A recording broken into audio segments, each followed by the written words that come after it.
Article 324 में यही बोला गया है इलेक्शन कमीशन के लिए कि वो free and fair election conduct कराएगा, पर मुझे लगता है आज इन्होंने उस आर्टिकल की भी मुम्मिक्री कर दी है। डेमोक्रेसी तो बिल्कुल रही नहीं देश में, उस आर्टिकल को मुझे लगता है सिर्फ एक वो मजाक बन के रह गया है कि आज जो हुआ भारत इतिहास में कैसे थे?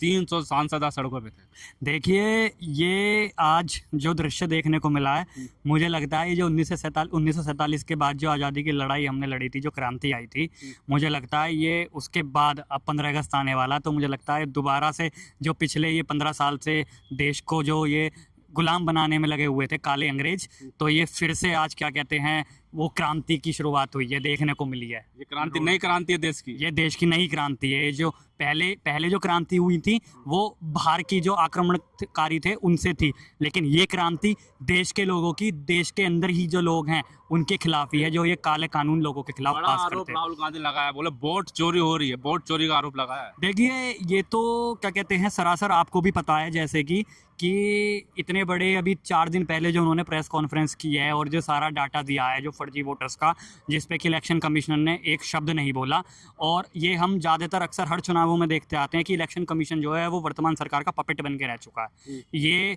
हमें देखा जाए तो ईडी, सीबीआई और इलेक्शन कमीशन जो है ये एक इंडिपेंडेंट बॉडी हैं जो ये इंडिपेंडेंट काम करती हैं, लेकिन जब से ये सरकार आई है मुझे लगता है कि तब से ये लोग सरकार के पपेट बन के रह गए हैं और जो जैसा सरकार बोलती है उसके इशारों पर सिर्फ काम करते हैं। ये 300 सांसद आज जब सड़क पे उतरे, राहुल गांधी, प्रियंका गांधी, अखिलेश यादव सहित सभी सांसदों को डिटेन कर लिया गया, लेकिन इलेक्शन कमीशन जो है, चुनाव आयोग कहीं ना कहीं झुका हुआ नजर आ रहा। अब टाइम दे दिया मिलने के लिए, बैठक की बात होगी वोट चोरी। देखिए एक कहावत तो है ही और एक नारा भी है, जब जब मोदी डरता है पुलिस को आगे करता है। जब उसे लगता है कि क्या कहते हैं यहाँ पे लोग मेरे खिलाफ आवाज़ उठा रहे हैं और अब मुझे जवाबदेही देनी पड़ेगी, तो ये पुलिस को आगे करके लोगों को गिरफ्तार करना, उनको डिटेन कराना, उनको अरेस्ट कराना, सिर्फ इनके पास यही है पुलिस का जोर। बाकी ये सरकार, लोगों ने इनको चुना, तीसरी बार चुना, ये तो बोलते हैं कि हमें लोगों ने चुना, लेकिन अब समझ में आ रहा है जो ये डाटा सारा चोरी हो रहा है, जो फर्जी वोटें डल रही हैं, कि ये कैसे चुन के आते हैं।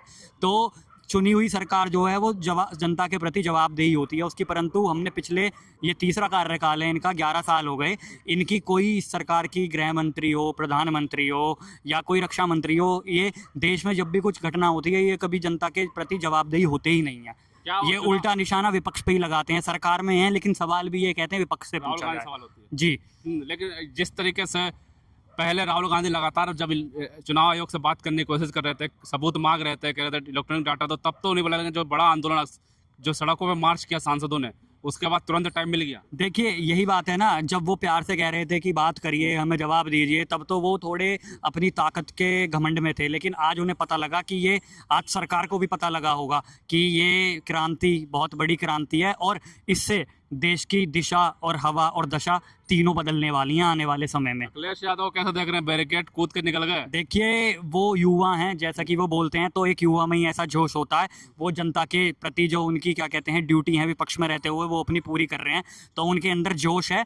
और इस बार इसका खामियाजा बीजेपी को यूपी में भी देखने को मिलेगा 2027 में। इस बार वो मुख्यमंत्री वापसी बन के 2027 में यूपी के लौटने वाले हैं अखिलेश यादव जी। और वो दरअसल में देखिए राहुल गांधी जी और अखिलेश यादव जो हैं ये लोग पढ़े लिखे और युवा लोग हैं, तो इन्हें पता है कि इनके पास विजन है। वर्तमान सरकार के जो लोग हैं ये छठी फेल बैठा रखे हैं इन्होंने पदों पर, इनके पास तो कोई विजन ही नहीं है, इनके तो बस हिंदू मुस्लिम। उनके पास विजन है। आज आप देख लीजिए उत्तर प्रदेश में भी जितना अखिलेश यादव जी ने लखनऊ में मेट्रो का विस्तार किया था सिर्फ उतना ही हुआ पड़ा है, उसके आगे बढ़ा ही नहीं है। गाजियाबाद में भी जितना अखिलेश यादव जी ने विस्तार किया उतना ही बड़ा, 5-10 साल हो गई, छठी साल चल रही है सरकार को, उसके बाद कोई विस्तार नहीं हुआ। तो इनके पास तो कोई विजन है ही नहीं, इनका तो सिर्फ वही है अंधभक्ति लोगों के दिल में पैदा करना और बस गोबर और मूत्र की राजनीति करना। जनता को भड़का रहे थे, झूठे पे सबूत कर रहे थे, तो आज इलेक्शन कमीशन को क्या जरूरत आन पड़ी कि आज उन्होंने बोल दिया कि आइए हम जब बात करने के लिए तैयार हैं और आप 30 सांसदों का डेलीगेशन भेजिए। आज क्यों झुके? ये चीज़ अगर वो सही थे तो नहीं झुकना था ना उन्हें पता है कि उनके मन में चोर है तो वो झुकेंगे। और ये मैं एक वकील हूँ, तो हम जब कॉन्स्टिट्यूशन पढ़ते हैं तो आर्टिकल 324 में यही बोला गया है इलेक्शन कमीशन के लिए कि वो free and fair election conduct कराएगा, पर मुझे लगता है आज इन्होंने उस आर्टिकल की भी मुम्मिक्री कर दी है। डेमोक्रेसी तो बिल्कुल रही नहीं देश में। उस आर्टिकल को मुझे लगता है सिर्फ एक वो मजाक बन के रह गया है कि आर्टिकल 324 जो इलेक्शन कमीशन ऑफ इंडिया को फ्री एंड फेयर इलेक्शन कराने का जो मौका देता है, तो मुझे लगता है आज उसके भी मौकरी बन के रह गए हैं बस ये लोग। एक नारे देश में सिर्फ मजाक चल रहा है। बेरोजगारी देख लीजिए, शिक्षा देख, अभी एसएससी के आप एग्जाम जो चल रहा है उसमें देख लीजिए। मुझे लगता है सरकार तो बदलनी पड़ेगी। देश को राहुल गांधी, अखिलेश यादव जैसे नेताओं की जरूरत है, क्योंकि ये युवाओं का देश है। एक नारा प्रियंका गांधी बड़ी तेज दे रही थी, डरपोक राजा, डरपोक है प्रधानमंत्री, डरपोक है, जब भी डरते हैं पुलिस को आगे करते हैं। ये नारा सभी सांसदों के मुंह पे था। देखिए, आपने देखा होगा, ये बात सच है, जब हमारे यहाँ राजा किंगडमशिप थी तो जब कोई प्रजा राजा के सामने कुछ जवाब उठाती थी या कुछ मांग करती थी तो वो अपने सैनिकों से उनके सामने अत्याचार करवाना, उन्हें बंदी बना लेना, यही सब चलता था। यही ये आज का राजा कर रहा है, कुर्सी पे बैठ के। सबको डिटेन कर लिया गया। हाँ, देखिए यही तो चीज़ है, क्योंकि उन्हें पता है कि आज ये सवाल उठा रहे हैं तो उन्हें जवाबदेही देनी पड़ती, तो उन्होंने सोचा क्यों ना पुलिस तो भाई उन्हीं के अंडर में आती है, तो उन्होंने पुलिस को। और मेरे ख्याल से मुझे लगता है ये अधिकारी भी अपना जो ये शपथ लेते हैं ये अपना कर्तव्य भूल गए हैं। ये भी सरकार के पपेट बन के रह गए हैं। बस जो सरकार बोलती है, चाहे गलत हो या सही, इन्हें बस वो चीज़ करनी है। बिहार में भी देखा होगा SIR के नाम पे बताया जा रहा है कि लगभग 65 लाख वोट काटे गए। बिल्कुल, देखिए जब इन्हें लगता है कि हारने का डर है, इन्हें लगता है, तो ये सिर्फ इन्हें पता है, ये लोग ना, इनकी भी भाई सरकार है, इन्हें सब पता है कौन किसका वोटर है, तो इन्हें पता है कि हमें कैसे सामने वाले के वोट कम करने हैं। तो ये जितने भी इनके एंटी वोट्स होते हैं उन सबको काटना शुरू कर देते हैं। ये बिहार ही नहीं, 2022 में जब गाजियाबाद का विधानसभा का चुनाव था तो साहिबाबाद विधानसभा में खोड़ा में कुछ इतने वोटर्स थे जो समाजवादी पार्टी के वोटर थे। उन लोगों से हमने पर्सनल बात की थी तो उनके वोट काट रखे थे इन्होंने। इसके लिए तो अखिलेश यादव ने डेडिकेशन, चुनाव आयोग अखिलेश यादव ने कहा कि मैंने बहुत दिनों पहले एफिडेविट भी फाइल किया था और प्रूफ भी दिया था।